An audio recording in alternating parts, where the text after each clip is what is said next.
All right, we are now on set 18, what comes before, and it's a very similar pattern to the week before, week 17, which was what comes after.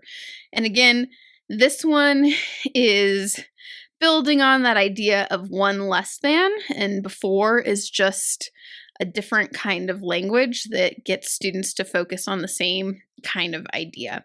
So let's take a look at what this week will entail. So on Monday, we'll introduce what the word before means. So you can read this right off. We use the word before to talk about something that comes earlier than something else.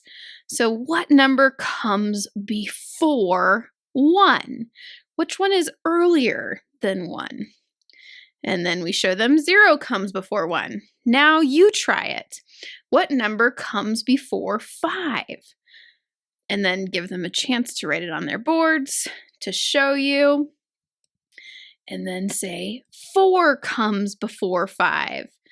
Go ahead and fix it on your boards if you have something different than 4, because 4 comes before 5. So this will be the gist for basically the whole week. You'll have different numbers on different days. And then once again, Friday is a build your own sort of flex day where you can just work with numbers that students are struggling with, which typically is the ones that come after 5. More so, they're usually pretty solid on their order up to that point.